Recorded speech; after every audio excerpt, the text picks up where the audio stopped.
Nicely done. You know, I have a nemesis. A nemesis? That's right, a nemesis. Someone who I am in constant opposition with in life. They just don't know it. Mine is That's right. This particular person loves correcting my grammar, is type A. I am the furthest letter from A in the types. This person my entire life has been my nemesis. Do you have a nemesis, brother? Let me think about that. The IRS, the HOA, good nemesis. MSG, pretty much any three-letter acronym probably. That and toy poodles. How could MSG be a nemesis? It's so delicious and keeps you wanting more. You know, in the Bible, come to think of it, Yeshua was the nemesis of the Pharisees. Because the Pharisees represented the law, Yeshua loved. Pharisees were under the spirit of legalism. Legalism is a gnarly thing. It is. Let's be honest with you. Have you ever wondered why when you set a law or a rule for your kids or someone else's kids, which I don't know why you do that, but what's the first thing they do? I'll tell you, I used to be a camp counselor. I would put a nice tray of brownies that I made on the table and I said, now whatever you do, don't eat these brownies. I couldn't get 3 feet to my left.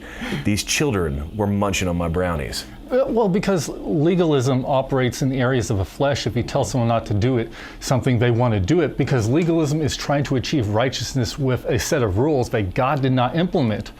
Romans actually says in Romans 7:7, I would have not known sin except through the law. I would not have known covetousness unless the law had said, you shall not covet. It's so funny that mankind wanted law. They wanted a king. They wanted a system of rules.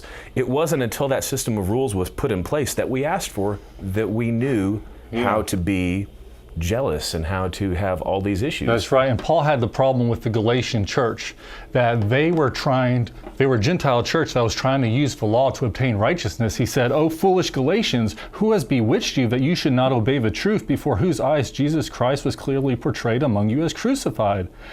This only I want to learn from you. Did you receive the Spirit by the works of the law, or by the hearing of faith? Are you so foolish, having begun in the Spirit, are you now being made perfect by the flesh? For as many as are of the works of the law are under the curse, for it is written, cursed is everyone who does not continue in all the things which are written in the books of the law to do them." What does that mean? Legalism is a very slippery slope. Yeah. Okay, because what it does is it says, I can achieve something through my ability and my works. And if you'll look in the Bible, everything that the word says shows how it was freely given through the acts of Yeshua. That's true. So anytime we delve into this mentality of legalism or doing something or achieving something through works, not only are we stepping out in pride because we're saying we're capable of doing that, which we're not capable of doing anything without the love of Yeshua. That's right. But we're also taking our focus off of the love, which was the intent of his gifts, and we're placing it on tiny details and minutia that he didn't intend for you to focus on. And the Pharisees didn't love the people. And you can feel it if someone loves you. Instead, they were wagging their fingers saying, do this, do that, and they were being harsh. And Yeshua came with love, and it changed everybody's hearts. And so we see in the church today that, you know, people are trying works of the flesh, this carnal nature, this set of rules to get people to participate, to come to church. They're trying programs and psychology and eloquent speaking and all these different ways of the flesh to keep people in through these programs, and they've forgotten to let God do his work, to function by the Spirit, to function by faith, to function by discernment, to function by that supernatural power. It's sort of been removed in the church now. We love you guys. We love the church. All right. We're not attacking anyone. We're not saying that any of your programs are no good or this or that. We love your programs. I love programs. What we're saying is make sure that the intent of your heart is where Yeshua paid for it to be.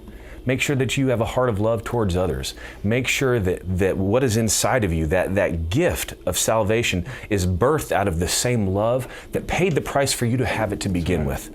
That's all we're asking you guys to do today, is to stop for a minute, put your own works aside, and let everything that comes to you be through his gift and his love. That's right. And I'm going to end with this story. Jesus was the greatest storyteller. He would make great movies. In Luke 18, Yeshua said, 2 men went up to the temple to pray, one a Pharisee, one a tax collector.